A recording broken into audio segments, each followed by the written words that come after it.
सहनौ भुनक्तु सह वीर्यं करवावहै तेजस्विनावधीतमस्तु मा विद्विषावहै। ॐ शान्ति शान्ति शान्ति। गुरुब्रह्मा गुरुविष्णु गुरुदेवो महेश्वरः गुरुसाक्षात् परब्रह्मा तस्मै श्री गुरवे नमः। तस्मै श्री गुरवे नमः।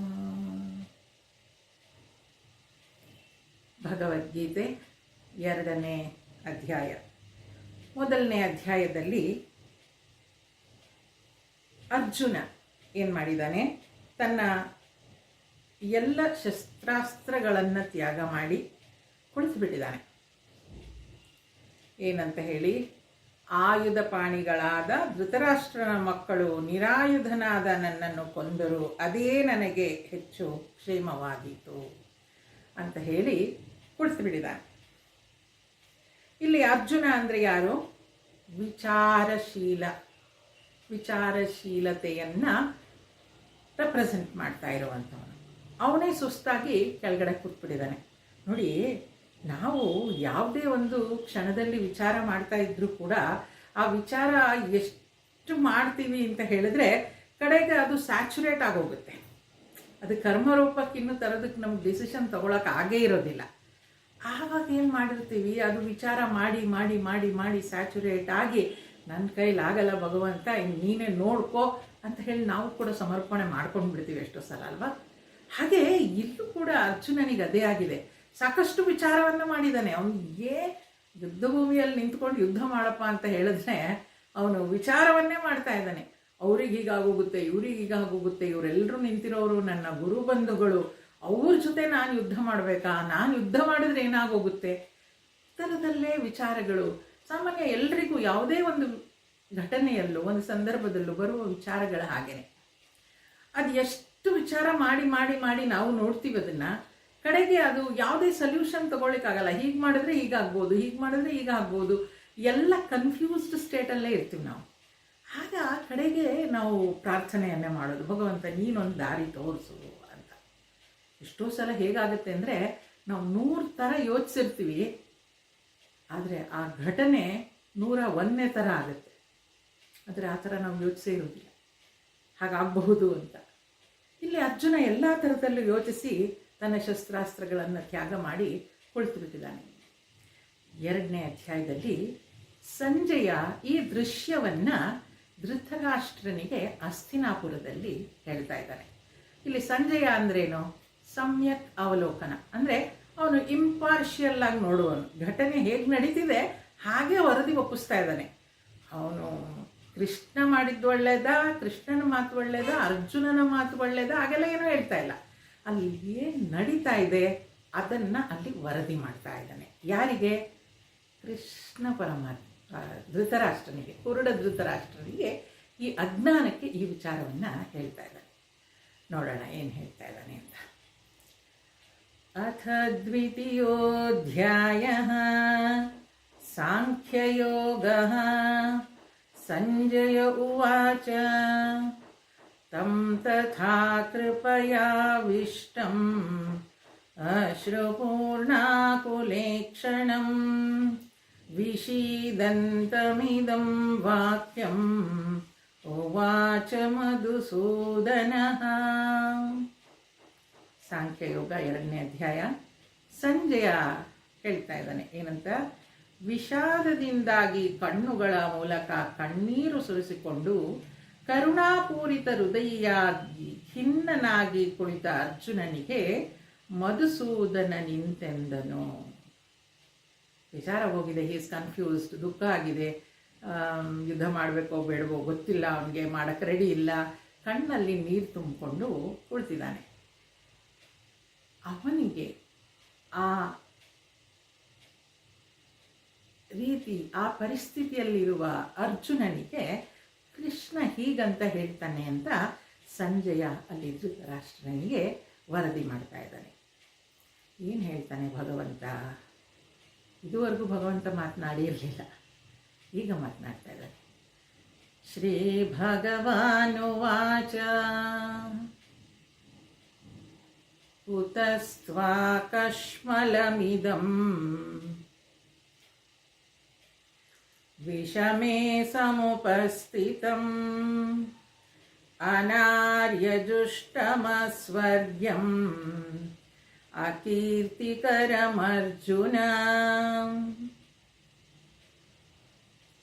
ಕ್ಲೈಬ್ಯಂ ಮಾಸ್ಮಗಮಃ ಪಾರ್ಥ ನೈತತ್ವಯುಪಪದ್ಯತೆ ಕ್ಷುದ್ರಂ ಹೃದಯ ದೌರ್ಬಲ್ಯಂ ತ್ಯಕ್ತ್ವೋತ್ತಿಷ್ಠ ಪರಂತಪ.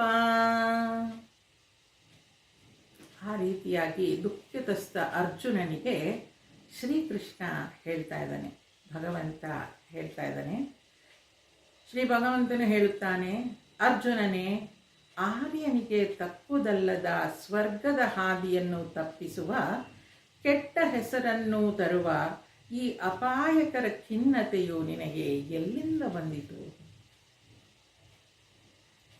ಪಾರ್ಥನೆ, ಅಧೀರನಾಗಬೇಡ, ಇದು ನಿನಗೆ ತಪ್ಪುದಲ್ಲ. ಕೀಳು ಬಗೆಯ ಈ ಎದೆಯಳುಕನ್ನು ತ್ಯಜಿಸಿ ಎದ್ದೇಳು ಓ ಪರಂತಪ.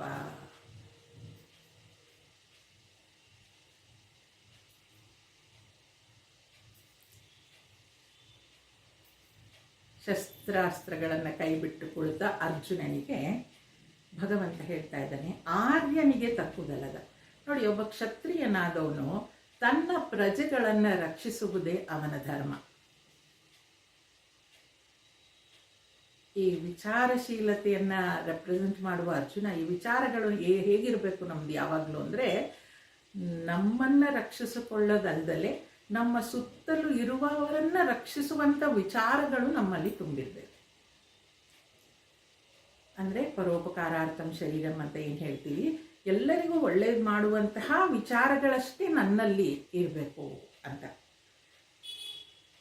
ಆ ಥರದಲ್ಲಿ ಇಲ್ಲಿ ಅರ್ಜುನ ರಾಜ ಕೂಡ ಹೌದು. ಐತಿಹಾಸಿಕ ಘಟನೆಯಲ್ಲಿ ನೋಡಿದ್ರೆ ಅವನು ರಾಜ ಕೂಡ ಹೌದು, ಅವನು ಆರ್ಯ. ಅವನು ತನ್ನ ಪ್ರಜೆಗಳನ್ನು ರಕ್ಷಿಸಬೇಕು, ತನ್ನ ರಾಜ್ಯದಲ್ಲಿ ನಡೀತಾ ಇರುವ ಅಧರ್ಮವನ್ನು ಅವನು ತಿರಸ್ಕರಿಸಿ ಧರ್ಮವನ್ನು ಸ್ಥಾಪನೆ ಮಾಡಬೇಕು. ಇದೆಲ್ಲವನ್ನು ಅವನು ನೋಡ್ಕೊಳ್ಳೋದು ಅವನ ಕರ್ತವ್ಯ. ಅಂಥವನು ಹಾಗೆ ಮಾಡೋದ್ರಿಂದ ಏನಾಗುತ್ತೆ, ಅದು ನೋಡಿ ಸ್ವರ್ಗದ ಹಾದಿಗೆ ನಮ್ಮನ್ನು ಕರ್ಕೊಂಡು ಹೋಗುತ್ತೆ. ಸ್ವರ್ಗ ಅಂದ್ರೇನು? ಸುಖ, ಸಂತೋಷ. ಯಾವಾಗ ನಮ್ಮ ವಿಚಾರಗಳು ಸರಿಯಾದ ರೀತಿಯಲ್ಲಿ ನಡೀತಾ ನಮ್ಮನ್ನು ರಕ್ಷಿಸಿಕೊಂಡು ಮತ್ತೊಬ್ಬರನ್ನು, ನಮ್ಮಲ್ಲಿರುವ ಜೊತೆಗಿರುವವರನ್ನು ರಕ್ಷಿಸಿಕೊಂಡು ಒಳ್ಳೆಯ ದಾರಿಯಲ್ಲಿ ಕರ್ಕೊಂಡು ಹೋಗುವಂತಹ ವಿಚಾರಗಳು ನಮ್ಮದಾಗಿರುತ್ತೋ ಅದು ಸ್ವರ್ಗದ ದಾರಿಗೆ ಕರ್ಕೊಂಡು ಹೋಗುವಂಥದ್ದು. ಇಲ್ಲಿ ಕೃಷ್ಣ ಏನು ಹೇಳ್ತಾ ಇದ್ದಾನೆ, ಆರ್ಯನಿಗೆ ತಕ್ಕುದಲ್ಲದ ಸ್ವರ್ಗದ ಹಾದಿಯನ್ನು ತಪ್ಪಿಸುವ, ಕೆಟ್ಟ ಹೆಸರನ್ನು ತರುವ ಈ ಅಪಹಾಯಕರ ಖಿನ್ನತೆಯು ನಿನಗೆ ಎಲ್ಲಿಂದ ಬಂತು? ನೀನು ವಿಚಾರ ಮಾಡಿದ್ಯಾ? ಆದರೆ ಆ ವಿಚಾರ ಮಾಡಿ ನೀನು ಈ ರೀತಿಯಾಗಿ ಖಿನ್ನನಾಗಿ ಕುಳಿತಿದ್ಯಲ್ಲ, ಅದು ನಿನಗೆ ಕೆಟ್ಟ ಹೆಸರನ್ನು ತರುತ್ತೆ, ಮತ್ತು ನಿನ್ನ ಸ್ವರ್ಗದ ಹಾದಿಯನ್ನು ಕೂಡ ತಪ್ಪಿಸ್ತಾ ಇದೆ. ಇಂತಹ ಖಿನ್ನತೆ ನಿನಗೆ ಎಲ್ಲಿಂದ ಬಂತು ಅಂತಾನೆ. ಅಂದರೆ by nature you are not that. Why is that happening to you Arjuna ಅಂತ. ಯಾಕೆ ಕೃಷ್ಣ ಅರ್ಜುನ ಆ ಒಟ್ಟಿಗೆ ಆಟ ಆಡಿ ಬೆಳೆದವರು, ಗೊತ್ತಿದೆ ಅವನಿಗೆ ಅರ್ಜುನ ಏನು ಅಂತ. ಆದರೂ ಕೂಡ ಈ ರೀತಿಯಲ್ಲಿ ಅವನು ಕುಸಿದು ಬಿದ್ದಾಗ ಅವನಿಗೆ ಹುರಿದುಂಬಿಸುವ ಮಾತುಗಳನ್ನು ಇಲ್ಲಿ ಕೃಷ್ಣ ಆಡ್ತಾ ಇದ್ದಾರೆ. ಇದೆಲ್ಲರಿಗೂ ಆಗುತ್ತೆ ಜೀವನದಲ್ಲಿ, ಒಂದಲ್ಲ ಒಂದು ಸಲ, ಒಂದು ಪರಿಸ್ಥಿತಿಯಲ್ಲಾಗ್ಬೋದು, ಒಂದು ಸಮಯದಲ್ಲಾಗ್ಬೋದು, ಅಥವಾ ಒಂದು ಸಂದರ್ಭ ಯಾವುದೋ ಆಗಬಹುದು. ಆ ರೀತಿಯಲ್ಲಿ ಎಲ್ಲರಿಗೂ ಇದು ಯಾವಾಗಲೂ ನಮಗೆ ಆಗಿರುತ್ತೆ, ಏನದು ಖಿನ್ನತೆ ಬಂದಿರುತ್ತೆ. ಆದರೆ ಸ್ವಭಾವತಃ ನಾವಂಥವ್ರಲ್ಲ. ಹಾಗಾಗಿ ನಾವು ರೆಡಿ ಮಾಡ್ಕೊಳ್ತೀವಿ ಏನೋ ಮಾಡಿಕೊಂಡು. ಹಾಗೆ ಇಲ್ಲ ಅರ್ಜುನ ಕೂಡ ನೋಡಿ, ಅರ್ಜುನನಿಗೆ ಇಲ್ಲಿ ಸಖ ಒಳ್ಳೆ ಕೃಷ್ಣ ಇದ್ದಾನೆ, ಫ್ರೆಂಡ್. ಅವನು ಇವನಿಗೆ ದಾರಿ ತೋರಿಸ್ತಾ ಇದ್ದಾನೆ. ಇಂತಹ ಖಿನ್ನತೆ ನಿನಗೆ ಎಲ್ಲಿಂದ ಬಂತು? This is not your nature, you are not that person ಅಂತ ಇಲ್ಲಿ ಹೇಳ್ತಾ ಇದ್ದಾರೆ. ಪ್ರಾರ್ಥನೆ. ಕೆಲವು ಸಲ ಕೃಷ್ಣ ಅರ್ಜುನನನ್ನು ಪ್ರಾರ್ಥನೆ ಅಂದರೆ ಪೃಥಳ ಪುತ್ರ ಪಾರ್ಥ ಅಂತ ಕರೀತಾನೆ. ಇನ್ನು ಕೆಲವು ಸಲ ಕೌಂತೆಯ ಅಂತ ಕರೀತಾನೆ, ಕೌಂತೆಯ ಅಂತಲೂ ಕರೀತಾನೆ, ಪಾರ್ಥ. ಎರಡೂ ಪ್ರೀತಿಯಿಂದ ಕರೆಯುವಂಥ ಮಾತುಗಳು. ಪ್ರಾರ್ಥನೆ, ಅಧೀರನಾಗಬೇಡ, ಹೆದರ್ಕೋಬೇಡ, ಇದು ನಿನಗೆ ತಪ್ಪುದಲ್ಲ, ಇದು ಸರಿಯಾಗಿರೋದಲ್ಲ. ಕೀಳು ಬಗೆಯ ಈ ಎದೆಯಳುಕನ್ನು ತ್ಯಜಿಸಿ ಎದ್ದೇಳು. ಕೀಳು ಬಗೆಯ ಈ ಕೀಳು ಬಗೆಯ ಈ ಎದೆಯಳುಕು ಅದನ್ನು ತ್ಯಜಿಸು ಅಂತ ಹೇಳೋದೇನೆಂದರೆ, ನೋಡಿ, ವಿಚಾರಗಳು ನಮ್ಮಲ್ಲೂ ಬರುತ್ತೆ. ನಾವು ಅಪ್ಲೈ ಮಾಡ್ಕೊಳ್ಳೋದಾದರೆ ಎಷ್ಟೋ ಸಲ ನಾವು ಈ ರೀತಿಯ ಕನ್ಫ್ಯೂಸ್ಡ್ ಸ್ಟೇಟಲ್ಲಿ ಇರ್ತೀವಿ. ಈ ಆಂಬಿಗ್ವಿಟಿ ಏನಿರುತ್ತೆ, ಮಾಡಬೇಕಾ ಮಾಡಬಾರ್ದಾ, ಇದು ಸರಿನಾ ಅದು ಸರಿನಾ ಅಂತ ನಾವು ಯೋಚಿಸ್ತಾ ಕೂತಿದ್ರೆ, ಈಗ ಅವನು ಯುದ್ಧ ಭೂಮಿಯಲ್ಲಿ ಯುದ್ಧ ಮಾಡಲ್ಲ, ಆದರೆ ಬಿಟ್ಟು ಹೋಗೋಕ್ಕಾಗಲ್ಲ. ಎರಡೂ ಒಂದು ಸಂದಿಗ್ಧ ಪರಿಸ್ಥಿತಿ ಅವನಿಗೆ ಕೂಡ. ಆ ರೀತಿಯಲ್ಲಿ ಆಂಬಿಗ್ವಿಟಿಯಲ್ಲಿ ಇದ್ದಾಗ ತುಂಬಾ ಎಲ್ರಿಗೂ ಅದು ಕನ್ಫ್ಯೂಸ್ಡ್ ಸ್ಟೇಟ್ ಏನಿರುತ್ತಲ್ಲ, ಅದು ತೊಂದರೆಯನ್ನು ಕೊಡುತ್ತೆ. ಅದಕ್ಕೆ ನಾವು ಹಿಂದೆ ಯಾವಾಗಲೂ ಮಾತನಾಡುವಾಗ ಸ್ವಾಮೀಜಿಯವರು ಒಂದು ಸಲ ಹೇಳ್ತಾಯಿದ್ರು, ಅದು ನಿಮಗೆ ಆ ಕ್ಷಣದಲ್ಲಿ ಸರಿ ಅಂತ ಅನಿಸಿದ್ರೆ ಆ ನಿರ್ಧಾರ ತಗೊಂಡು ಬಿಡಬೇಕು. ತಗೊಂಡ ಮೇಲೆ ಅದು ಆಮೇಲೆ ಅಯ್ಯೋ ನಾನು ಈ ನಿರ್ಧಾರ ತಗೊಳ್ಬಾರ್ದಿತ್ತು ಅಂತ ಚಿಂತಿಸುವ ಅಗತ್ಯವಿಲ್ಲ. ಸರಿಯಾಗಿ ಯೋಚಿಸಿ ಆಮೇಲೆ ನಿರ್ಧಾರ ತಗೊಂಡ್ಮೇಲೆ ಅಯ್ಯೋ ನಾನು ಈ ನಿರ್ಧಾರ ತಗೊಳ್ಬೇಕಿತ್ತ. ಕೆಲವು ಸಲ ನಿರ್ಧಾರಗಳು ತಗೊಂಡಿದ್ದು ಸರಿಯಾಗಿರುತ್ತೆ ನಮಗೆ. ಕೆಲವು ಸಲ ನಾವು ತಗೊಳ್ಳೋ ನಿರ್ಧಾರಗಳು ಸರಿ ಆಗಿರೋದಿಲ್ಲ. ಅಯ್ಯೋ ನಾನು ಅದು ತಗೊಳ್ಬಾರ್ದಿತ್ತು ಅಂತ ಪರಿತಪಿಸೋದಕ್ಕಿಂತ ಆ ಕ್ಷಣದಲ್ಲಿ ನನಗೆ ಭಗವಂತ ಕೊಟ್ಟಿದ್ದು ಆ ಬುದ್ಧಿಯನ್ನು, ಅದರಿಂದ ಅದು ತಗೊಂಡಿದ್ದೀನಿ, ಅದು ಸರಿ ಆಗಲಿಲ್ಲ ಅಂದರೂ ಕೂಡ ಅದು ಭಗವಂತನ ಇಚ್ಛೆ, ನಾನು ಅದನ್ನು ಮುಂದುವರಿಸ್ತೀನಿ ಅಂತ.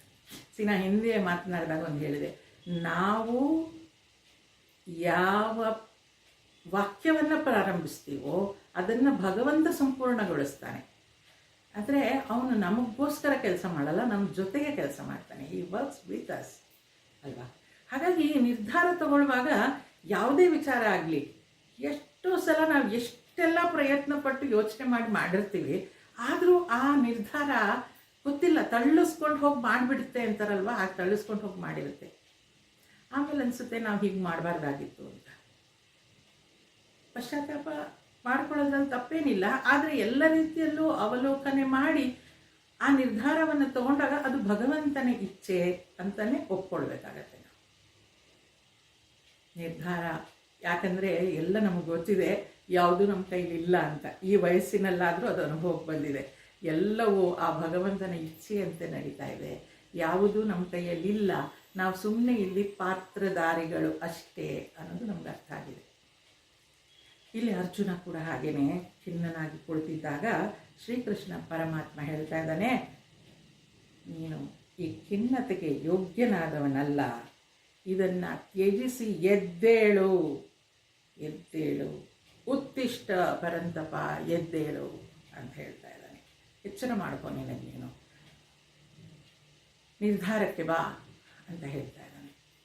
ಮುಂದುವರಿಸ್ತಾ ಈ ಮಾತುಗಳನ್ನು ಕೇಳಿದ ಮೇಲೆ ಅರ್ಜುನನದೇ ಇನ್ನೂ ಗೋಳು ಮುಗಿದಿಲ್ಲ. ಮುಂದುವರಿಸ್ತಾ ಇದ್ದಾನೆ.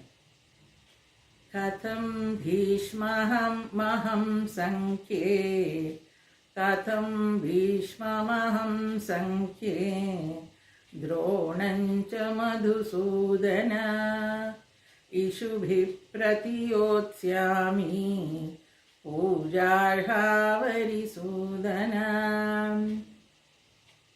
ಅರ್ಜುನ ಹೇಳ್ತಾ ಇದ್ದಾನೆ, ಮಧುಸೂದನನೇ, ಶತ್ರುಗಳನ್ನು ನಾಶಗೊಳಿಸುವವನೇ, ಪೂಜೆಗೆ ತಕ್ಕವರಾಗಿರುವ ಭೀಷ್ಮ ಮತ್ತು ದ್ರೋಣರನ್ನು ಕದನದಲ್ಲಿ ಬಾಣಗಳಿಂದ ಹೇಗೆ ಹೊಡೆಯಲಿ. ಮಧುಸೂದನನೇ ಅಂತ ಕರೀತಾನೆ. ಏನಂತ? ಇಲ್ಲಿ ರಾಕ್ಷಸರನ್ನು ಕೊಂದಿದ್ದು ನೀನು, ಮಧು ಅಲ್ವಾ, ಮಧು ರಾಕ್ಷಸರನ್ನು ಕೊಂದವನು ನೀನು. ಸರಿ, ಈಗ ನೀನು ನನಗೆ ನನ್ನ ದ್ರೋಣಾಚಾರ್ಯರನ್ನು ಭೀಷ್ಮರನ್ನು ಕೊಲ್ಲು ಅಂತ ಹೇಳ್ತಾ ಇದೆಯಲ್ಲ, ಅವರು ಪೂಜೆಗೆ ಅರ್ಹರಾದವರು, ಅವರನ್ನು ನಾನು ಹೇಗೆ ಬಾಣದಿಂದ ಹೊಡಿಲಿ? ಶತ್ರುಗಳ ನಾಶವನ್ನು ನೀನೇನೋ ಮಾಡ್ತೀಯಾ, ಆದರೆ ನಾನು ನನ್ನವರನ್ನು ಹೇಗೆ ತಾನೇ ಬಾಣದಿಂದ ಕೊಲ್ಲಕ್ಕಾಗತ್ತೆ ಅಂತ ಪ್ರಶ್ನೆ ಮಾಡ್ತಾ ಇದ್ದಾರೆ. ಮುಂದುವರಿಸ್ತಾ, ಗುರುನ ಹತ್ವಾ ಹಿ ಮಹಾನುಭಾವಾನ್ ಶ್ರೇಯೋ ಭೋಕ್ತುಂ ಭೈಕ್ಷಮಪೀಹ ಲೋಕೆ ಹತ್ವಾರ್ಥ ಕಾಮಾಸ್ತು ಗುರುನಿಹೈವ ಭುಂಜೀಯ ಭೋಗಾನ್ ರುಧಿರ ಪ್ರದಿಗ್ಧಾನ್. ಅತ್ಯಂತ ಶ್ರೇಷ್ಠರಾದ ಗುರುಗಳನ್ನು ಕೊಲ್ಲುವುದಕ್ಕಿಂತ ತಿರಿದು ಅನ್ನವನ್ನು ತಿನ್ನುವುದು ಈ ಲೋಕದಲ್ಲಿ ಮೇಲು. ಅವರನ್ನು ಕೊಂದರೆ ಈ ಲೋಕದಲ್ಲಿ ನನ್ನ ಅರ್ಥ ಕಾಮರೂಪವಾದ ಭೋಗಗಳು ರಕ್ತಸಿಕ್ತವಾಗುತ್ತವೆ. ನೋಡಿ, ಅತ್ಯಂತ ಶ್ರೇಷ್ಠರು ಗುರುಗಳವರು. ಅವರನ್ನು ಕೊಲ್ಲೋದಕ್ಕಿಂತ ತಿರಿದು ಅನ್ನವನ್ನು, ಅಂದರೆ ಭಿಕ್ಷೆ ಬೇಡ್ಕೊಂಡಾದರೂ ನಾನು ತಿನ್ಕೊಂಡಿರೋದು ಒಳ್ಳೆಯದು, ಈ ಲೋಕದಲ್ಲಿ ಇರೋದು ಮೇಲು. ಅವರನ್ನು ಕೊಂದರೆ ಈ ಲೋಕದಲ್ಲಿ ನನ್ನ ಅರ್ಥ ಕಾಮ ಭೋಗಗಳು ರಕ್ತ ಸಿಗ್ತಾರೆ. ಅಂದರೆ ಪ್ರತಿಯೊಬ್ಬ ಮನುಷ್ಯನು ಜೀವನದಲ್ಲಿ 4 ಪುರುಷಾರ್ಥಗಳನ್ನು ಮಾಡ್ಕೊಳ್ಬೋದು. ಇದರ ಬಗ್ಗೆ ಮಾತನಾಡಿದ್ದೀವಿ. ಧರ್ಮ, ಅರ್ಥ, ಕಾಮ, ಮೋಕ್ಷ. ಧರ್ಮ, ಅರ್ಥ, ಕಾಮ, ಮೋಕ್ಷ 4 ಪುರುಷಾರ್ಥಗಳನ್ನು ನಾವು ಮಾಡಬೇಕು. ಧರ್ಮವಾಗಿ ನಡ್ಕೊಳ್ಬೇಕು. ಇಡೀ ಜೀವನ ಇರೋದೇ ಅದಕ್ಕೆ, ಧರ್ಮವಾಗಿ ನಡ್ಕೊಳ್ಬೇಕು. ಆ ಧರ್ಮವಾಗಿ ನಡ್ಕೊಳ್ಬೇಕು ಅಂತ ಅಂದರೆ ಅರ್ಥ, ಹಣ ಬೇಕು. ಹಣವನ್ನು ಸಂಪಾದಿಸಬೇಕು. ಅಂದರೆ ನನ್ನನ್ನು ನೋಡ್ಕೊಳ್ಬೇಕಲ್ವಾ, ಆದ್ದರಿಂದ ಹಣ ಬೇಕು. ಆ ಅರ್ಥವನ್ನು ಸಂಪಾದಿಸಬೇಕು ಅಂತ ಹೇಳಿದರೆ ಅದು ಧರ್ಮದಿಂದಲೇ ಸಂಪಾದಿಸಬೇಕು. ಧರ್ಮಕ್ಕೋಸ್ಕರ ಧರ್ಮದಿಂದಲೇ ಆ ಹಣವನ್ನು ಸಂಪಾದಿಸಬೇಕು. ಧರ್ಮ, ಅರ್ಥ. ಆ ಹಣ ಸಂಪಾದನೆ ಮಾಡ್ತಾ ಹೋದ ಹಾಗೆ ನನ್ನಲ್ಲಿ ಆಸೆಗಳು ಸಾಕಷ್ಟಿರುತ್ತೆ. ಕಾಮ, ಆ ಆಸೆಗಳನ್ನು ಧರ್ಮದಿಂದ ಸಂಪಾದಿಸಿದ ಹಣದಿಂದಲೇ ನನ್ನ ಆಸೆಗಳನ್ನು ತೀರಿಸ್ಕೊಳ್ಬೇಕು. ಹಾಗೆ ನಡ್ಕೊಂಡಾಗ ಮಾತ್ರ ನಾನು ಮೋಕ್ಷಕ್ಕೆ ಯೋಗ್ಯನಾಗ್ತೀನಿ ಅಂತ. ಆ ಮೋಕ್ಷವನ್ನು ಸಂಪಾದಿಸಬೇಕು. ಆ ಮೋಕ್ಷ ಸಂಪಾದಿಸಲಿಕ್ಕೆ ಇದೆಲ್ಲ ಬೇಸಿಕ್ಸ್.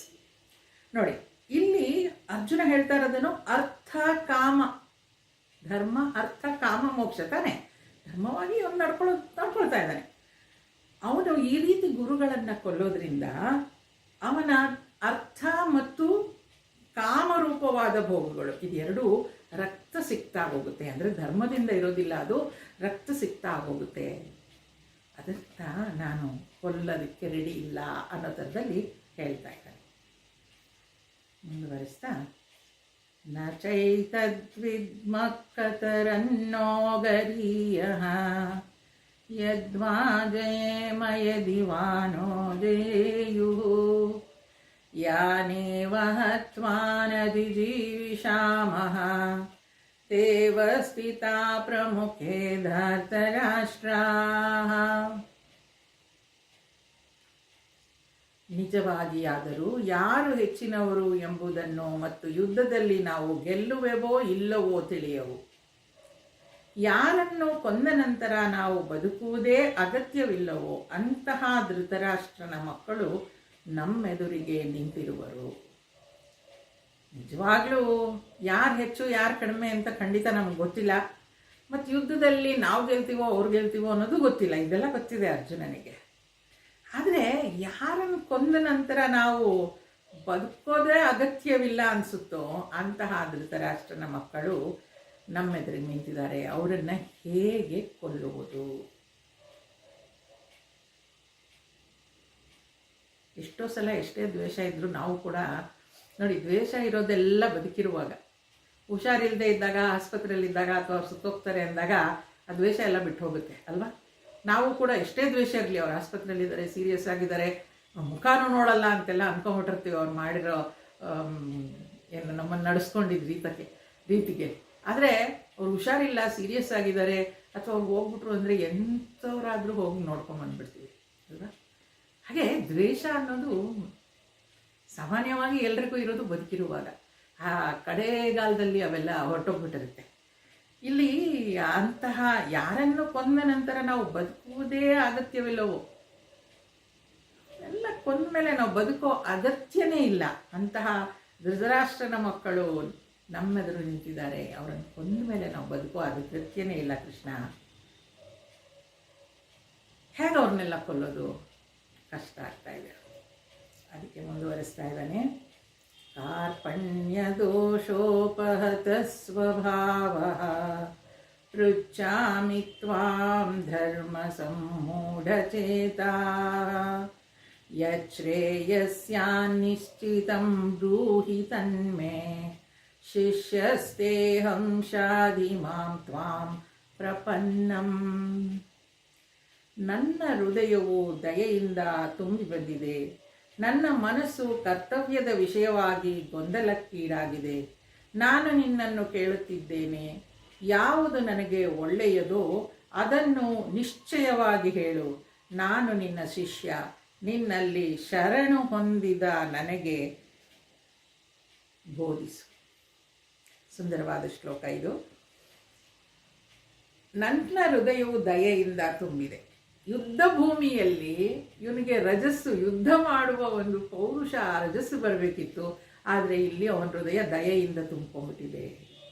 ನನ್ನ ಮನಸ್ಸು ಕರ್ತವ್ಯದ ವಿಷಯವಾಗಿ ಗೊಂದಲಕ್ಕೀಡಾಗಿದೆ. ಕರ್ತವ್ಯ ಗೊತ್ತಿದೆ, ಆದರೆ ಗೊಂದಲಕ್ಕೀಡಾಗ್ಬಿಟ್ಟಿದೆ. ನಾನು ನಿನ್ನನ್ನು ಕೇಳ್ತಾ ಇದ್ದೀನಿ, ಯಾವುದು ನನಗೆ ಒಳ್ಳೆಯದೋ ಅದನ್ನು ನಿಶ್ಚಯವಾಗಿ ನೀನೇ ಹೇಳು. ನಾನು ನಿನ್ನ ಶಿಷ್ಯ, ನಿನ್ನಲ್ಲಿ ಶರಣು ಹೊಂದಿದ ನನಗೆ ಬೋಧಿಸು. ನೋಡಿ, ಶಿಷ್ಯಸ್ತೇಹಂ ಶಾಧಿ ಮಾಂ ತ್ವಾಂ ಪ್ರಪನ್ನಂ, ಇದು ಬಹಳ ಮುಖ್ಯವಾದದ್ದು. ಯಾವಾಗ ಸಂಪೂರ್ಣವಾಗಿ ಶಿಷ್ಯ ಭಾವವನ್ನು ತಾಳ್ತಾನೋ ಆವಾಗಲೇ ಕೃಷ್ಣ ಬೋಧನೆ ಶುರು ಮಾಡೋದು. ಇಲ್ಲಿವರೆಗೂ ಅವನನ್ನು ಸಖ ಅಂತ ತಿಳ್ಕೊಂಡು, ಫ್ರೆಂಡ್ ಅಂತ ತಿಳ್ಕೊಂಡು ಮಾತಾಡಿಸ್ತಾ ಇದ್ದ ಅವನು. ಅಲ್ಲಿವರೆಗೂ ಕೃಷ್ಣ ಯಾವುದೇ ಉಪದೇಶ ಮಾಡೋಕ್ಕೆ ಹೋಗಲಿಲ್ಲ. ಶಿಷ್ಯಸ್ತೇಹಂ ಶಾಧಿ ಮಾಂ ತ್ವಾಂ ಪ್ರಪನ್ನಂ.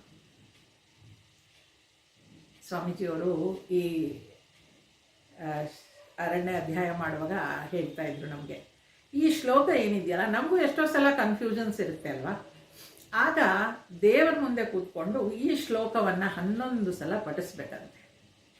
11 ಸಲ ಪಠಿಸಿದ ಮೇಲೆ ಯಾವ ವಿಚಾರ, ಅದು ಪಠಿಸಿ ಮುಗಿದ ಮೇಲೆ 1 ನಿಮಿಷ ಕಣ್ಮುಚ್ಕೊಂಡು ಕೂತ್ಕೊಂಡು ಯಾವುದು ಮಾಡು ಅಂತ ಮನಸ್ಸು ಹೇಳುತ್ತೋ ಅದನ್ನು ಮಾಡ್ಬಿಡ್ಬೇಕಂತೆ. ಅಂದರೆ ಅದು ಭಗವಂತ ಕೊಟ್ಟ ಸೂಚನೆ ಅಂತ ಹೇಳಿ ತಿಳ್ಕೊಂಡು ಮಾಡಬೇಕಂತೆ. ತಪ್ಪಾಗಿದ್ದು ಸರಿಯಾಗಿದ್ದು ಎಲ್ಲ ಅವ್ನು ನೋಡ್ಕೋತಾನೆ.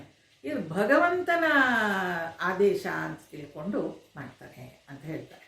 ಹಾಗಾಗಿ ಈ ಶ್ಲೋಕವನ್ನು ಬಹಳಷ್ಟು ಜನ ಕನ್ಫ್ಯೂಷನ್ ಇದ್ದಾಗ ಅದನ್ನು ಹೇಳಿಕೊಂಡು ಅದು ದಾರಿ ತೋರಿಸುತ್ತೆ. ಯಾಕೆ? ಶಿಷ್ಯಸ್ತೇಹಂ ಶಾಧಿ ಮಾಂ ತ್ವಾಂ ಪ್ರಪನ್ನಂ, ನಾನು ಶಿಷ್ಯನಾಗಿದ್ದೀನಿ, ನನಗೆ ದಾರಿಯನ್ನು ತೋರಿಸು ಅಂತ ಹೇಳಿ ಗೊಂದಲ ಇದ್ದಾಗ ಅದನ್ನು ಕೇಳಿಕೊಂಡ್ರೆ ಅದು ಮಾಡುತ್ತೆ. ನಿನ್ನಲ್ಲಿ ಶರಣು ಹೊಂದಿದ ನನಗೆ ಬೋಧಿಸು. ಅಷ್ಟೆಲ್ಲ ವಿಚಾರಗಳನ್ನು ತಿಳ್ಕೊಂಡಾಗ ನಾನು ಅದನ್ನೇ ಹೇಳಿದೆ, ಪುರುಷಾರ್ಥ ಆನಂತರ ಪ್ರಾರ್ಥನೆ ಮಾಡಿದ್ದೀವಿ. ನಾವು ಪುರುಷಾರ್ಥ ಸಾಕಷ್ಟು ಯೋಚನೆ ಮಾಡಿದ್ದೀವಿ, ಇದು ಮಾಡಿದ್ರೆ ಸರಿ ಹೋಗುತ್ತೆ, ಅದು ಮಾಡಿದ್ರೆ ಸರಿ ಹೋಗುತ್ತೆ, ಎಲ್ಲ ಯೋಚನೆ ಮಾಡಿದ್ದೀವಿ. ಆದರೆ ಡಿಸಿಷನ್ ತೊಗೊಳಕ್ಕಾಗ್ತಾ ಇಲ್ಲ. ಡಿಸಿಷನ್ ತಗೊಳ್ಳೋವರೆಗೂ ನಮ್ಮ ಮನಸ್ಸಿಗೆ ನೆಮ್ಮದಿ ಇರಲ್ಲ.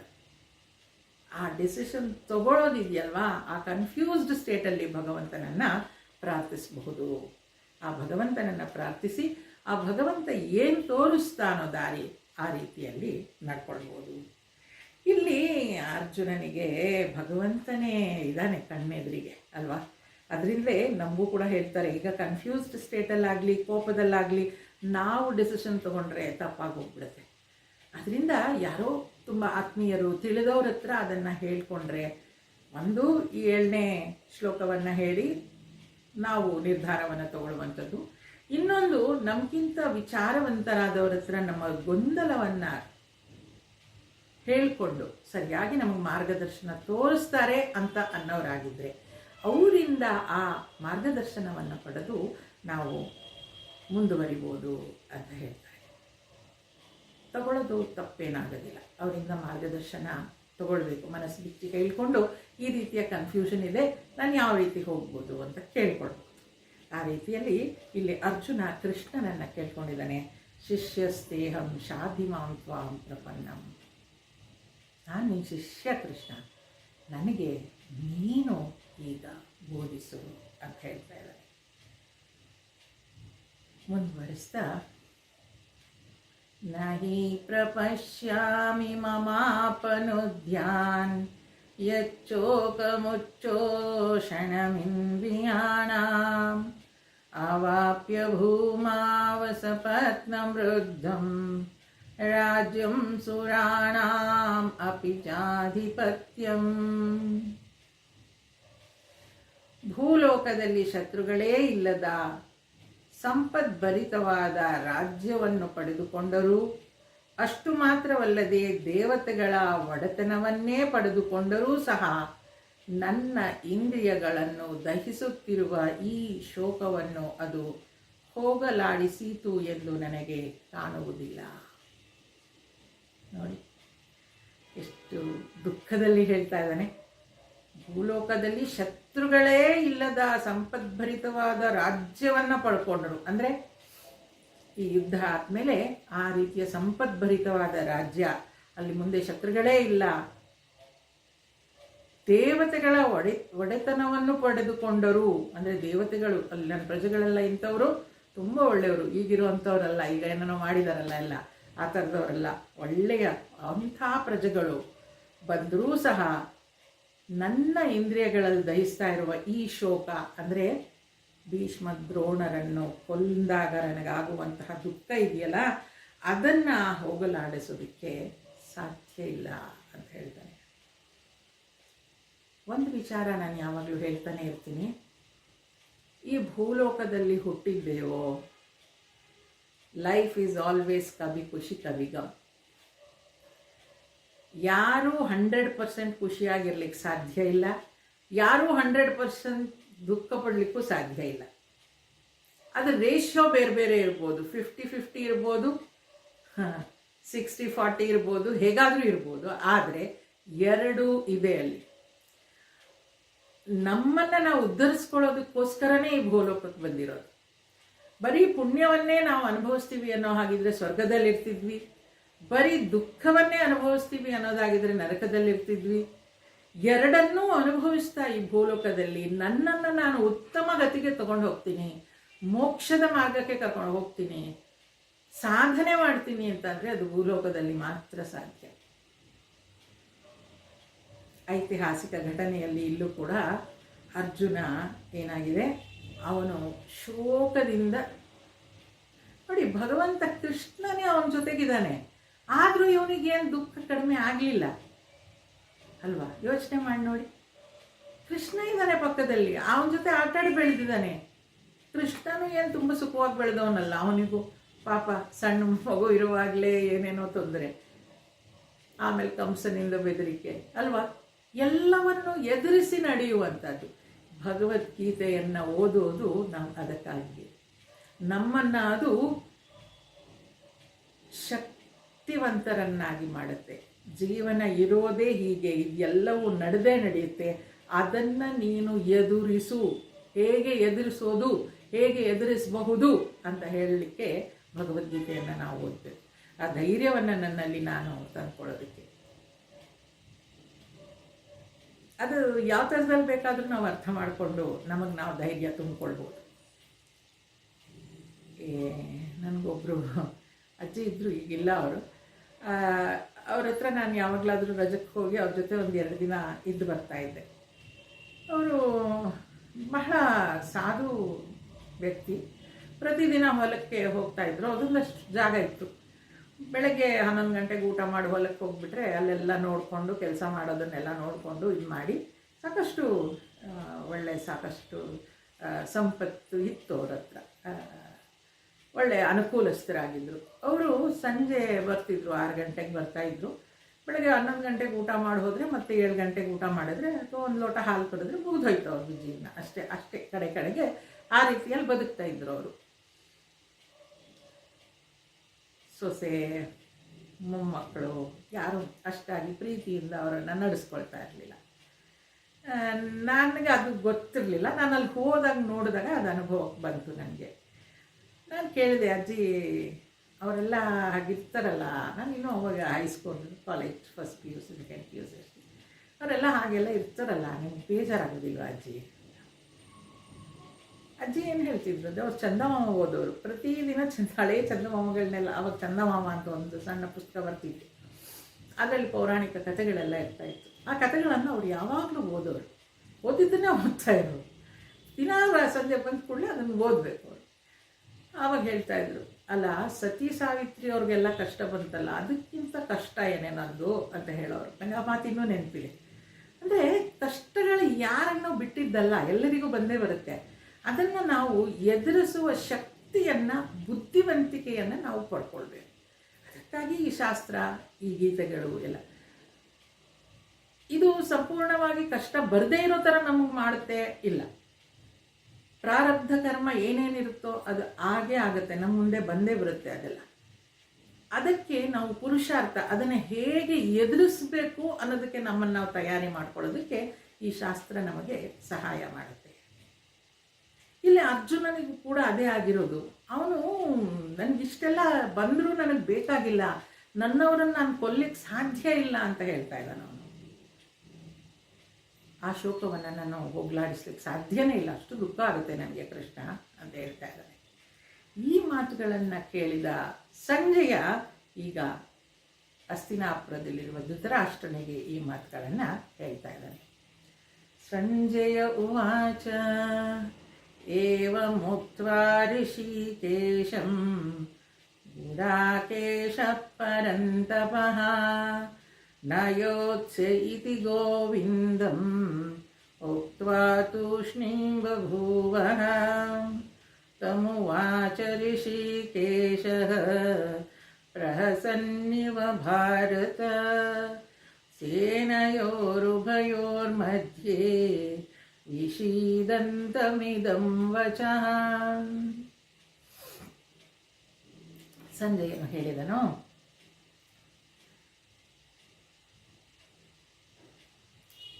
ಋಷಿಕೇಶನಿಗೆ ಇಷ್ಟೆಲ್ಲ ವಿವರಿಸುತ್ತಾ ಆ ಗುಡಾಕೇಶನಾದ ಅರ್ಜುನನು ನಾನು ಯುದ್ಧ ಮಾಡೆನು ಎಂದು ಹೇಳಿ ಸುಮ್ಮನಾದನು. ಎಲೈ ಭರತ ವಂಶೋತ್ಪನ್ನನೇ, ಧೃತರಾಷ್ಟ್ರನೇ, ಎರಡೂ ಸೈನ್ಯಗಳ ನಡುವೆ ಬೇಗುದಿಗೊಳ್ಳುತ್ತಿದ್ದ ಅರ್ಜುನನಿಗೆ ಋಷಿಕೇಶನು ನಗು ನಗುತ್ತಾ ಈ ಮಾತುಗಳನ್ನು ನುಡಿದನು. ಹೇಳ್ತಾ ಇದ್ದಾನೆ, ಋಷಿಕೇಶನಿಗೆ ಇಷ್ಟೆಲ್ಲ ವಿವರಿಸುತ್ತಾ ಆ ಗುಡಾಕೇಶನಾದ ಅರ್ಜುನನು, ಗುಡಾಕೇಶ ಅಂತಂದರೆ ನಿದ್ರೆಯನ್ನು ಗೆದ್ದವನಂತೆ, ನಾನು ಯುದ್ಧ ಮಾಡೆನು ಎಂದು ಹೇಳಿ ಸುಮ್ಮನಾದನು. ನಾನು ಯುದ್ಧ ಮಾಡೋಕ್ಕಾಗಲ್ಲ ಅಂತ ಹೇಳಿ ಸುಮ್ಮನಾಗ್ಬಿಟ್ಟಿದ್ದಾನೆ. ಎಲೈ ಭರತ ವಂಶೋತ್ಪನ್ನನೇ, ಧೃತರಾಷ್ಟ್ರನೇ, ಎರಡು ಸೈನ್ಯಗಳ ನಡುವೆ ಬೇಗುದಿಗೊಳ್ಳುತ್ತಿದ್ದ ಅರ್ಜುನನಿಗೆ, ಎರಡು ಸೈನ್ಯಗಳ ಮಧ್ಯೆ ನಿಂತಿದ್ದಾನೆ, ಇಲ್ಲಿ ವಿಚಾರ ಮಾಡ್ತಾ ಇದ್ದಾನೆ, ನನಗೆ ಯುದ್ಧ ಮಾಡೋಕ್ಕಾಗಲ್ಲ ಅಂತ ಹೇಳ್ತಾ ಇದ್ದಾನೆ. ಇಷ್ಟೊಂದು ಶೋಕತಪ್ತ ಅರ್ಜುನನಿಗೆ ಋಷಿಕೇಶನು ನಗು ನಗುತ್ತಾ ಈ ಮಾತನ್ನು ನುಡಿದನು. ಇಷ್ಟೆಲ್ಲ ದುಃಖ ಕೇಳಿದ ಮೇಲೂ ಕೂಡ ಇವನಿಗೆ ನಗು ಬರ್ತಾ ಇದೆ ಆ ಕೃಷ್ಣನಿಗೆ. ಏನು ಇವನು ಇಂಥ ಕ್ಷತ್ರಿಯ, ಇವನು ಇಷ್ಟೆಲ್ಲ ಇದ್ದರೂ ಕೂಡ ನೋಡಿ, ಈ ನಗು ಅನ್ನೋದು ಇದೆಯಲ್ಲ, it's A very strong weapon. ಯಾರಾದರೂ ಏನಾದರೂ ಹೇಳಲಿ, ಒಳ್ಳೇದು ಹೇಳಲಿ ಕೆಟ್ಟದ್ದು ಹೇಳಲಿ, ನೀವು ಸುಮ್ಮನೆ ಅವ್ರ ಕಡೆ ನೋಡಿ ಒಂದು ಸ್ಮೈಲ್ ಕೊಡಿ.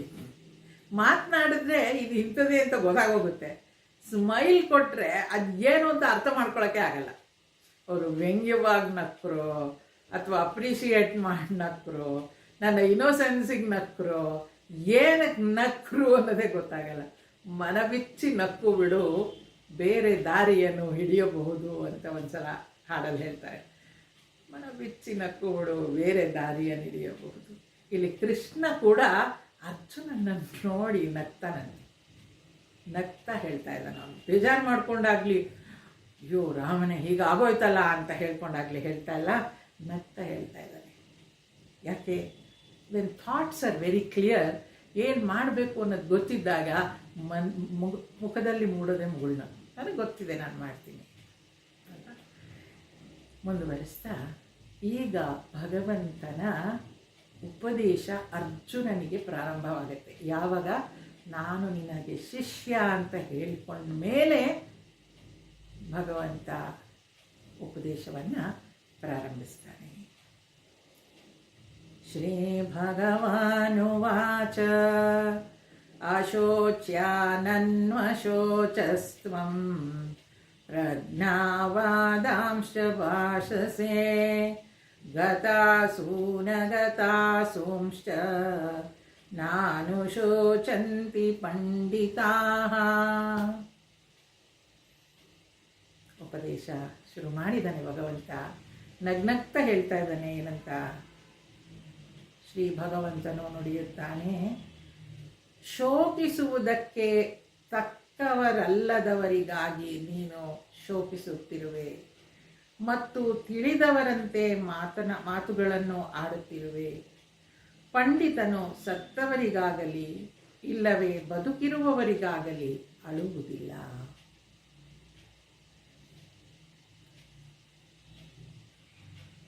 ಏನು ಹಿಂಗೆ ಹೇಳ್ಬಿಟ್ಟ ಕೃಷ್ಣ ಅನಿಸುತ್ತೆ ಅಲ್ವಾ?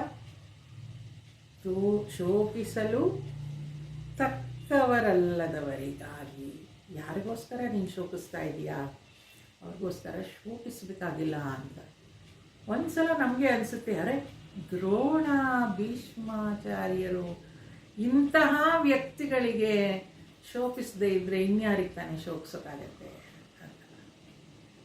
ಇವನು ಅರ್ಜುನ ಇಲ್ಲಿ ವಿಚಾರಶೀಲತೆಯನ್ನು ರೆಪ್ರೆಸೆಂಟ್ ಮಾಡ್ತಾ ಇರೋದ್ರಿಂದ ನಾವು ಇಲ್ಲಿ ಯೋಚನೆ ಮಾಡಬೇಕು. ಈ ನಮ್ಮ ಎಲ್ಲ ಯೋಚನೆಗಳು ಕೂಡ ವ್ಯರ್ಥ. ಯಾವುದ್ರ ಬಗ್ಗೆ ಎಷ್ಟಾದರೂ ತಲೆ ಕೆಡಿಸ್ಕೊಳ್ಳಿ, ಬಟ್ ನಮ್ಮ ತಲೆ ಕೆಡಿಸ್ಕೊಳ್ಳದೆ ಇರೋಕ್ಕಾಗಲ್ಲ. ಟ್ರೈ ಮಾಡಿ ನೋಡೋಣ ಅಲ್ಲ, ಆಗಲ್ಲ. ಯಾಕೆ? ಅದಾಗಲೇ it is predetermined everything in the world. ನಡೀತಿರುತ್ತೆ. ಅದು ಯಾಕೆ ಹೀಗಾಯಿತು, ಯಾಕೆ ಹೀಗಾಗಬಾರ್ದು ಅನ್ನೋದ್ರಲ್ಲೇ ನಮ್ಮದು ತಲೆಯೆಲ್ಲ ತುಂಬ್ಕೊಂಡ್ಬಿಟ್ಟಿರುತ್ತೆ. ಭಗವಂತನಲ್ಲಿ ಪ್ರಾರ್ಥನೆ ಪುರುಷಾರ್ಥ ಅಂದರೆ ಅಲ್ಲಿ ಆ ಸಿಚುಯೇಷನ್ನ ಎದುರಿಸ್ಲಿಕ್ಕೆ ನಾನು ತಯಾರು ಮಾಡ್ಕೊಳ್ಳುವಂಥದ್ದು ಅಂತ. ಪುರುಷಾರ್ಥ ಅನ್ನೋದು ಸ್ಪಷ್ಟ ಮಾಡ್ಕೊಳ್ಬೇಕು. ಯಾವುದೇ ಪ್ರಾರ್ಥನೆಯಾಗಲಿ ಯಾವುದೇ ಇದಾಗಲಿ ನಮ್ಮ ಪೂರ್ವಜನ್ಮದ ಪ್ರಾರಬ್ಧಗಳನ್ನು ಕಳೀಲಿಕ್ಕೆ ಸಾಧ್ಯ ಇಲ್ಲ. ಅದು ಬಂದೇ ಬರುತ್ತೆ ನಮಗೆ. ಯಾಕೆ? ಹಿಂದೆ ಯಾರಿಗೋ ಏನೋ ಮಾಡಿದ್ದೀವಿ ನಾವು, ಅದರಿಂದ ಬರುತ್ತೆ ಅದು ನನ್ನ ಮುಂದೆ. ಅದನ್ನು ನಾನು ಎದುರಿಸಲೇಬೇಕು. ಎದುರಿಸುವಾಗ ಅದು ನಾನು ನನ್ನನ್ನು ತಯಾರಿಸ್ಕೊಂಡಿದ್ರೆ ಮಾತ್ರ ಅದನ್ನು ಎದುರಿಸ್ಲಿಕ್ಕೆ ಸಾಧ್ಯ ಆಗೋದು. ಅದರಿಂದ ಪ್ರಾರಬ್ಧ ಮತ್ತು ಪುರುಷಾರ್ಥಗಳು ನಡೀತಾನೆ ಇರುತ್ತವೆ ನಮ್ಮಲ್ಲಿ. ಶೋಕಿಸುವುದಕ್ಕೆ ತಕ್ಕವರಲ್ಲದವರಿಗಾಗಿ ನೀನು ಶೋಕಿಸ್ತಾ ಇದೆಯಾ? ಅಂಥವ್ರಿಗೆ ನೀನು ಶೋಕಿಸ್ತಾ ಇದೆಯಾ? ಅವ್ರಿಗೆ ನೀನು ಶೋಕಿಸ್ಬೇಕಾಗಿಲ್ಲ ಅಂತ ಹೇಳ್ತಾ ಇದ್ದಾನೆ. ಅಂಥವ್ರಿಗೆ ಯಾಕೆ ಶೋಕಿಸ್ತಿದ್ಯಾ? ಇದಕ್ಕೆ ನಾವು ಜಸ್ಟಿಫಿಕೇಶನ್ ಏನು ಕೊಟ್ಕೊಳ್ಳೋದು? ನೀನು ಶೋಕಿಸಬಾರ್ದು ಅಂತಂದರೆ ನಾವೇನೇನೋ ಹೇಳ್ತೀವಿ. ಅಷ್ಟು ದೊಡ್ಡವರಾಗಿ ಅಂತಹ ಕೆಟ್ಟ ಕೆಲಸ ನಡೀತಾ ಇದ್ದದನ್ನು ತಡಿಲಿಕ್ಕಾಗಲಿಲ್ಲ ಇವ್ರಿಗೆಲ್ಲ, ಅದಕ್ಕೆ ಕೃಷ್ಣ ಹೀಗೆ ಹೇಳಿರ್ಬೋದು. ಮತ್ತೆಲ್ಲ ನೀನು ಗೊತ್ತಿರೋರು ಹಾಗೆ ಮಾತಾಡ್ತಿದ್ಯಾ ಅಂತ ನೋಡಿ. ಈ ಕನ್ಫ್ಯೂಷನ್, ಡಿಸಿಷನ್ ಮೇಕಿಂಗ್ ನಿಜವಾಗ್ಲೂ ಎಲ್ಲರಿಗೂ ಕಷ್ಟ ಆಗುವಂಥದ್ದು. ಭೀಷ್ಮ ದ್ರೋಣರಂತಹ ಎತ್ತಾಡಿಸಿದ ಹಿರಿಯರನ್ನ ಅವನು ಶತ್ರುಗಳನ್ನಾಗಿ ನೋಡೋದು ಕಷ್ಟ ಇದೆ ಆ ಸಂದರ್ಭದಲ್ಲಿ. ಆದರೆ ಅವರು ಶತ್ರುಗಳ ಪಕ್ಷದಲ್ಲಿ ಇರೋದ್ರಿಂದ ಇವನು ಯುದ್ಧ ಮಾಡಬೇಕಾಗಿದೆ. ಆ ಕನ್ಫ್ಯೂಷನ್ ಇದ್ದೇ ಇದೆ. ಆದರೆ ಕೃಷ್ಣ ಹೇಳ್ತಾ ಇದ್ದಾನೆ, ಅವ್ರಿಗೆ ನೀನು ದುಃಖಿಸ್ಬೇಕಾಗಿಲ್ಲ. ಯಾಕೆ? This is all predetermined. ನಿನ್ನ ಕೈಯಲ್ಲಿ ಅವ್ರು ಸಾಯಬೇಕು ಅನ್ನೋದಿದ್ರೆ ಅವ್ರು ಸತ್ಯ ಸಾಯ್ತಾರೆ. ಅದರಿಂದ ನೀನು ಆ ರೀತಿಯಾಗಿ ಯೋಚಿಸಬೇಕಾಗಿಲ್ಲ. ತಕ್ಕವರಲ್ಲದವರಿಗಾಗಿ ನೀನು ಶೋಕಿಸುವುದು ಬೇಕಾಗಿಲ್ಲ. ಮತ್ತು ಎಲ್ಲ ಶೋಕಿಸ್ತಾ ಇದೆಯಾ, ಅವ್ರಿಗೋಸ್ಕರ ಬೇಜಾರು ಮಾಡ್ಕೊಳ್ತಾ ಇದೆಯಾ, ಮತ್ತು ಎಲ್ಲ ನಿನಗೆ ಗೊತ್ತಿದೆ ಅನ್ನೋ ಥರ ನೋಡ್ಕೊಳ್ತಾ ಇದೆಯಾ ಅಂತ. ಎಲ್ಲ ತಿಳಿದವರು ನನಗೆ ಮಾತನಾಡ್ತಾ ಇದೆಯಾ ನೀನು ಅಂದರೆ ಈ ಕೃಷ್ಣ ಹೇಳ್ತಾ ಇದ್ದಾನೆ, ನಿನ್ಗೇನು ಗೊತ್ತಿಲ್ಲ, ನಿನ್ಗೆ ಗೊತ್ತಿದೆ ಅನ್ನೋ ಥರ ಆಡ್ತಾ ಇದೆಯಾ. ಪಂಡಿತರು ಸತ್ತವರಿಗಾಗಲಿ ಇಲ್ಲವೇ ಬದುಕಿರುವವರಿಗಾಗಲಿ ಅಳುವುದಿಲ್ಲ. ಪಂಡಿತರು ಅಂದ್ರೇನು? ಜ್ಞಾನಿಗಳು, ಎಲ್ಲ ತಿಳಿದಿರುವಂಥವರು, ಹುಟ್ಟಿದವರು ಒಂದಿನ ಸಾಯಲೇಬೇಕು ಅಂತ ಗೊತ್ತಿರುವಂಥವರು, ಜೀವನವನ್ನು ಅರ್ಥ ಮಾಡಿಕೊಂಡವರು. ಅವರು ಸತ್ತವ್ರಿಗಾಗಲಿ ಬದುಕಿರುವವ್ರಿಗಾಗಲಿ ಅಳೋದಿಲ್ಲ. ಏನು ಅವ್ರೇನು ಕಲ್ಲು ಬಂಡೆಗಳ ಅಂತ ಇಲ್ಲ, ಸ್ಪಂದಿಸ್ತಾರೆ ದುಃಖಕ್ಕೆ. ಆದರೆ ಹೀಗಾಗೋಯ್ತಲ್ಲ ಅಂತ ಗೋಳಾಡ್ತಾ ಕೂತ್ಕೊಳ್ಳಲ್ಲ ಅಷ್ಟೇ. ದುಃಖ ಆಗಿರುತ್ತೆ, ಹೌದು ಅದು ಹಾಗೆ ನಡಿಬೇಕಿತ್ತು, ನಡೀತು ಅಂತ ಹೇಳಿ ಸಮಾಧಾನ ಮಾಡ್ಕೊಳ್ಳೋ ಅಂತ. ಈ ಪಂಡಿತರು ಅಥವಾ ಜ್ಞಾನಿಗಳು ಅಂತ ನಾವು ಯಾರಿಗೆ ಹೇಳ್ತೀವಿ ಅಂದರೆ ಇದು ಮತ್ತೆ ಮತ್ತೆ ನಾನು ಹೇಳ್ತಾನೆ ಇರ್ತೀನಿ ಯಾವಾಗಲೂ. ಸ್ವಾಮೀಜಿಯವರು ಯಾವಾಗಲೂ ಹೇಳ್ತಾ ಇರ್ತಾರೆ, ಇಲ್ಲಿ ಜ್ಞಾನಿಗಳು ಅಂತ ಹೇಳುವಾಗ, ಪಂಡಿತರು ಅಂತ ಹೇಳುವಾಗ ಇಲ್ಲೇನಪ್ಪ ಅಂತ ಹೇಳಿದ್ರೆ ಅವ್ರಿಗೆ ಪೆಟ್ಟು ಬೀಳೋದಿಲ್ವಾ? ಬೀಳುತ್ತೆ. ಅವರಿಗೂ ಇದೇ ಪ್ರಪಂಚ, ನಮಗೂ ಇದೇ ಪ್ರಪಂಚ. ಪಂಡಿತರು ಇಲ್ಲಿ ಹೇಗೆ ನಡ್ಕೊಳ್ತಾರೆ ಮತ್ತು ನಾವು ಹೇಗೆ ನಡ್ಕೊಳ್ತೀವಿ ಅನ್ನೋದಕ್ಕೆ ಸ್ವಾಮೀಜಿಯವರು ಹೇಳ್ತಾ ಇದ್ರು. ನೋಡಿ, ಅವರಿಗೂ ಪೆಟ್ಟು ಬೀಳುತ್ತೆ, ನಮಗೂ ಪೆಟ್ಟು ಬೀಳುತ್ತೆ. ಪಂಡಿತರು ಅಂದರೆ ಜ್ಞಾನಿಗಳು, ಜ್ಞಾನಿಗಳಿಗೂ ಪೆಟ್ಟು ಬೀಳುತ್ತೆ, ನಮಗೂ ಪೆಟ್ಟು ಬೀಳುತ್ತೆ. ಯಾಕೆ? ಪ್ರಪಂಚ ಜಗತ್ತು ಒಂದೇ.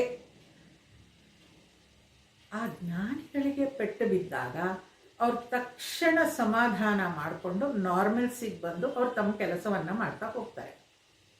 ಅವರು ಪಂಡಿತರು ಅಥವಾ ಜ್ಞಾನಿಗಳು.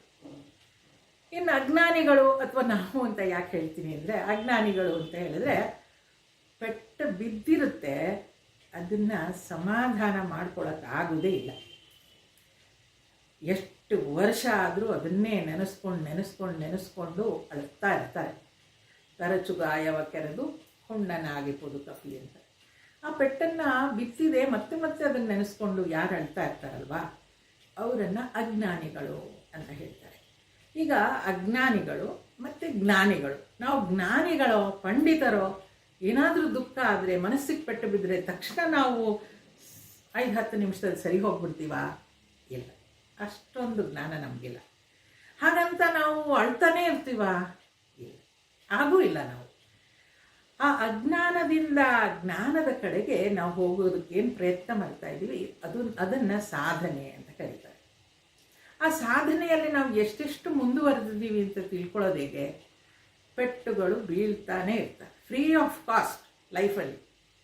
ನಾವು ಆ ಪೆಟ್ಟುಗಳನ್ನು ಎದುರಿಸಿ ನಿಲ್ಲಿಲ್ಲ ಅಂದರೆ ಕೊಚ್ಕೊಂಡು ಹೊರಟೋಗ್ತೀವಿ. ಆ ಪೆಟ್ಟುಗಳು ಬಿದ್ದಾಗ ಮೊದಲೆಲ್ಲ ನಮಗೆ ಸುಧಾರಿಸ್ಕೊಳ್ಳೋದಕ್ಕೆ ತುಂಬ ಸಮಯ ತಗೊಳ್ತಾ ಇತ್ತು. ಈಗ ಆ ಸಮಯ ತಗೊಳ್ಳೋದು ಕಡಿಮೆ ಆಗಿದೆ. ಮನೇಲಿ ಏನೋ ಒಂದು ಘಟನೆ, ಯಾರೋ ಏನೋ ಅಂದರು, ಗಂಡ ಏನೋ ಅಂದರು, ಅತ್ತೆ ಏನೋ ಅಂದರು, ನಾದಿನಿ ಏನೋ ಅಂದ್ಲು, ವಿಚಾರ ಮಾಡಿಕೊಂಡು 3-4 ದಿನ ಮುಖ ಹೀಗೆ ಮಾಡ್ಕೊಂಡು ಇರ್ತಾ ಇದ್ವಿ.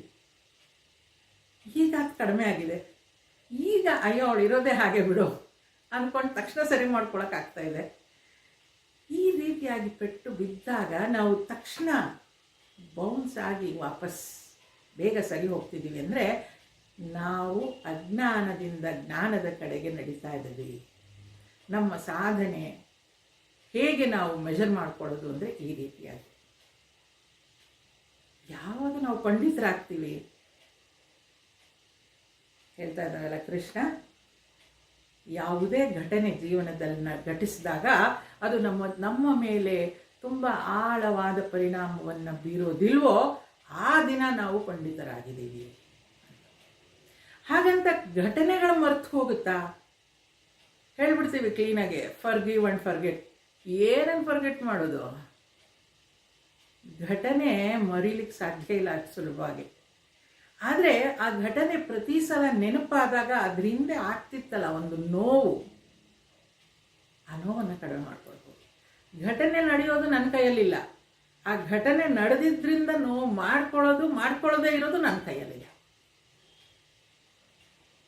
ಹೌದಾ? ಅದನ್ನೇ ಪೇಯ್ನ್ ಆ್ಯಂಡ್ ಸಫರಿಂಗ್ ಅಂತಾರೆ. ಆ ಪೇಯ್ನ್ ಆಗುತ್ತೆ, ಯಾರೋ ಏನೋ ಮಾಡ್ತಾರೆ, ಆದರೆ ನಾನು ಅದಕ್ಕೆ ಸಫರ್ ಮಾಡಬೇಕಾ ಬೇಡೋ ನನ್ನ ಕೈಯಲ್ಲಿದೆ. ಘಟನೆ ಮರೀಲಿಕ್ಕೆ ಸಾಧ್ಯ ಇಲ್ಲ, ಆದರೆ ಆ ಘಟನೆ ಪ್ರತಿ ಸಲ ನೆನಪಾದಾಗಲೂ ಎಷ್ಟು ನೋವು ನನಗೆ ಉಂಟಾಗ್ತಿತ್ತಲ್ಲ, ಆ ನೋವನ್ನು ಕಡಿಮೆ ಮಾಡ್ಕೊಳ್ತಾ ಹೋಗ್ಬೇಕು.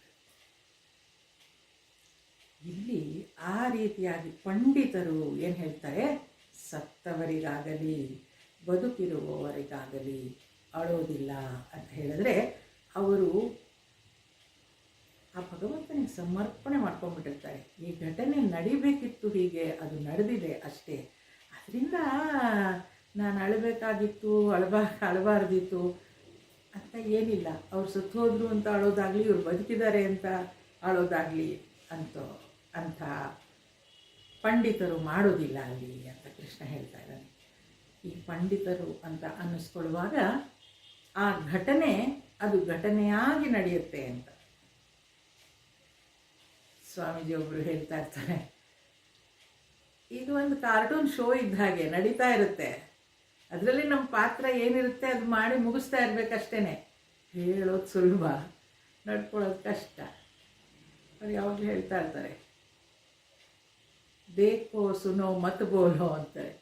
ಬೇಕೋ ಎಲ್ಲವನ್ನು ನೋಡು, ಕೇಳಿಸ್ಕೋ, ಮತ್ತು ಬೋಲು, ಸುಮ್ಮನೆ ಇದ್ಬಿಡು, ತನ್ನ ಪಾಡಿಗೆ ತಾನೆಲ್ಲ ನಡೀತಾ ಇರುತ್ತೆ ಅಂತ.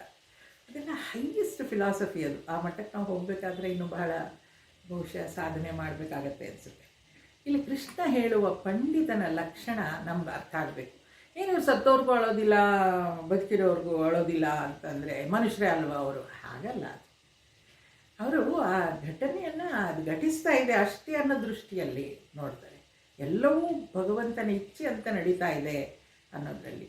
ಅದು ಎಷ್ಟೇ ನೋವು ಆದರೂ ಕೂಡ ಅದಕ್ಕೆ ತಕ್ಷಣ ಅವರು ಅದನ್ನು ಸಾವರಿಸ್ಕೊಂಡು ಮತ್ತೆ ಯಥಾ ರೀತಿಯಲ್ಲಿ ತಮ್ಮನ್ನು ತಾವು ತೊಡಗಿಸ್ಕೊಳ್ಳೋದಕ್ಕೆ, ಜೀವನದ ಪ್ರತಿಯೊಂದು ಘಟನೆಗಳಲ್ಲೂ ಅವರು ತಮ್ಮನ್ನು ತಾವು ತೊಡಗಿಸ್ಕೊಳ್ಳೋಕ್ಕೆ, ಉತ್ಸಾಹದಿಂದ ನಡ್ಕೊಳ್ಳೋದಕ್ಕೆ ಅವ್ರಿಗೆ ಸಾಧ್ಯ ಆಗುತ್ತೆ. ಅಂಥವರನ್ನು ಇಲ್ಲಿ ಪಂಡಿತರು ಅಂತ ಹೇಳ್ತಾ ಇರೋದು. ನಿನಗೆಲ್ಲ ಗೊತ್ತಿದೆ ಅನ್ನೋ ಥರ ಮಾತಾಡ್ತಾ ಇದೆಯಾ, ಆದರೆ ಗೊತ್ತಿರೋರು ಹೇಗಿರ್ತಾರವರು? ಪಂಡಿತರು ಸತ್ತವರಿಗಾಗಲಿ ಇಲ್ಲವೇ ಬದುಕಿರುವವರಿಗಾಗಲಿ ಅಳುವುದಿಲ್ಲ. ನಾವೆಲ್ಲರೂ ಅರ್ಥ ಮಾಡ್ಕೊಳ್ಬೇಕು, ನಾವು ನಿಮಿತ್ತ ಮಾತ್ರ. ಇಲ್ಲಿ ಭಗವಂತ ಅಲ್ಲಿ ಎಲ್ಲವನ್ನೂ ಮಾಡಿಟ್ಟಿದ್ದಾನೆ. ನಿಮಿತ್ತ ಮಾತ್ರ ಭವಸವ್ಯ ಸಾಕ್ಷಿ.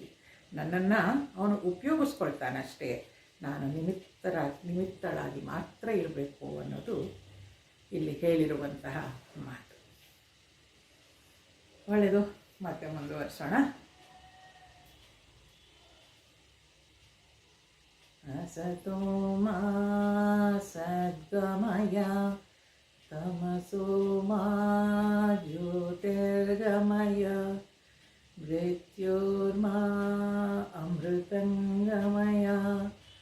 ಓಂ ಶಾಂತಿ ಶಾಂತಿ ಶಾಂತಿ. ಹರಿ ಓಂ. ಶ್ರೀ ಗುರುಭ್ಯೋ ನಮಃ. ಹರಿ ಓಂ.